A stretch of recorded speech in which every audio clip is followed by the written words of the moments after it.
Pô, calma aí, tem muita fraude, a gente tem que cortar essas fraudes, é injusto. Porque quem paga isso no fim do dia é o entregador, é o Uber que você pegou. Eu vejo assim que aqui no Brasil tem um histórico de resistência à reforma fiscal profunda, né? Então, como que você pretende convencer, né, as pessoas, especialmente da classe mais baixa, por exemplo, que depende de auxílios, que a redução da máquina pública é o melhor caminho, né? Enquanto os adversários estão querendo aumentar a máquina pública, né? Acho assim, existem muitas pessoas que são humildes, são mais pobres e são muito trabalhadoras, e eu vou falar com elas. Existem outras que são, vamos dizer, pessoas que dependem do auxílio simplesmente para sobreviver. Às vezes uma mãe que mora num lugar no interior de uma cidade que não tem emprego, e se não tiver um auxílio, ela morre de fome. Eu não vejo o problema de oferecer um benefício para essa pessoa. Agora, existem muitas pessoas, que é uma pessoa que tá em idade para trabalhar, saudável, às vezes um homem de 25 anos, uma mulher de 30 anos, e ela recebe um auxílio aqui e faz um bico ali. Essa pessoa eu vou botar pra trabalhar. Essa pessoa eu vou botar pra trabalhar. Como? Frentes de trabalho. Todo município que tem um percentual de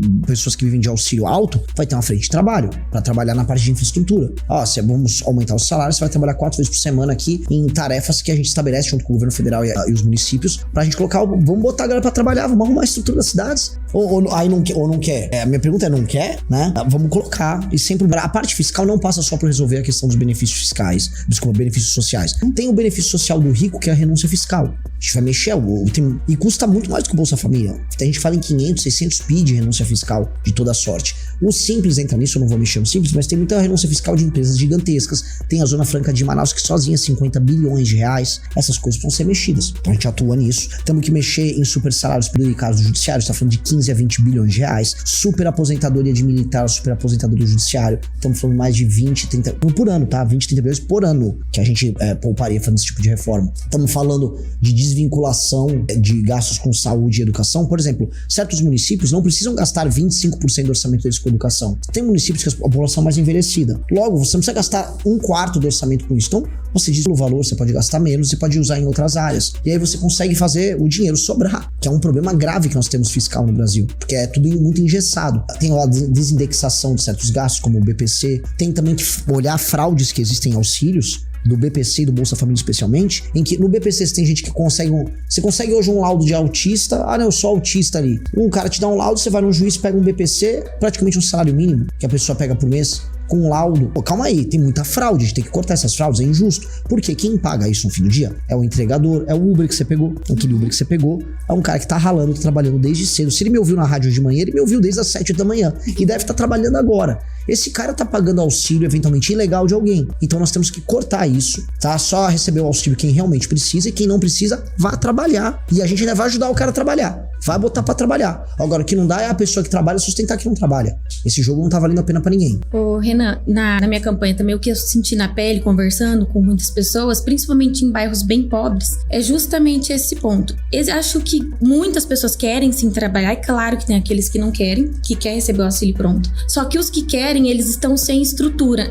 Em qual sentido? Pelo menos o que me passaram e que eu vi a realidade. Não tem creche pros filhos, e não tem mesmo, e não tem como irem trabalhar porque não tem transporte público. É absurdo, mas sim, o mínimo eles têm pra conseguir. Então eu conversava com as pessoas e falava, mas dá pra fazer, por exemplo, parceria com o Senac, com o Senai, trazer o ônibus até o bairro e dar o curso técnico pra pessoa, dar opções da pessoa poder fazer um curso e trabalhar. Vocês gostariam ou gostariam de continuar recebendo só o bolso e pronto, estão felizes com isso? Não, a gente gostaria. Então existe, né? Existe essa parte da população que quer realmente trabalhar e ter condições, só que muitas vezes ou é uma mãe solo, ou é uma mãe que não tem a condição, né, de ir até o local para fazer esse treinamento ou trabalhar. Mas se der essa condição, eu tenho certeza que muitos sairiam dessa linha aí de pobreza e de ficar só dependendo do benefício do governo. Por isso que eu acho que o Estado tem que ir de maneira efetiva e ativa atrás dessas pessoas. Ele tem que ir, e o Estado tem que começar agora, dado que a gente tá falando assim de uma massa de milhões, né? A gente pode falar que, se não dezenas, quase uma dezena de milhão de pessoas no Brasil que recebem auxílio e que estão assim, se tiver alguma coisa eu posso fazer. Vamos dar, vamos oferecer um caminho. Necessariamente precisa oferecer um caminho. Porque a gente volta a colocar aqui, se eu for pra uma cidade pequena, se estou aqui no Paraná, que é um lugar produtivo, eu fui pro interior do Rio Grande do Norte, eu vi cidades inteiras sem nenhuma atividade. As pessoas passam o dia sentadas na frente da casa, na rua, o vento passando, o passarinho cantando, e nada acontecendo. É desesperador. Um homem jovem nesse lugar, por isso que eles migram, porque não tem nenhuma atividade. A gente precisa levar a atividade para esses lugares. Até porque o que acontece? Se essa pessoa não consegue ter uma atividade lá, onde estão as famílias, os amigos, as pessoas ao redor delas, elas vão se mudar para uma cidade grande, muito longe, e já vão para uma favela, para um bairro ruim. Essa pessoa vai viver mal em outro lugar. Então, se a gente consegue levar um emprego ou levar algum tipo de trabalho que ajude a estruturar aquela região para lá, aquela pessoa vive lá e vive junto das pessoas que ela gosta. Então, é melhor para todo mundo.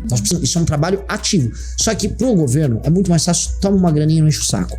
A real que para muitos Bolsa Família toma uma graninha e cala a boca. Fica quieto aí. Só que tá, custando muito, e muito para quem trabalha e produz. E 2, você não consegue criar um universo de pessoas que não realizam nenhum sonho na vida, não tem nenhuma realização material. Tipo assim, subsista, coma e sobrevive. E sonha um dia comer a picanha. Por isso que é a propaganda Lula da picanha. Que é como se fosse assim, ó, essa pessoa já não tá trabalhando, essa pessoa já não tem muito o que entregar, mas um dia ela vai comer um churrasquinho. É isso, não é vida, né? Ninguém tem que viver pensando tão pouco. E é isso que tem que ser mostrado, né? Que isso não é vida. Que existe vida. Exato.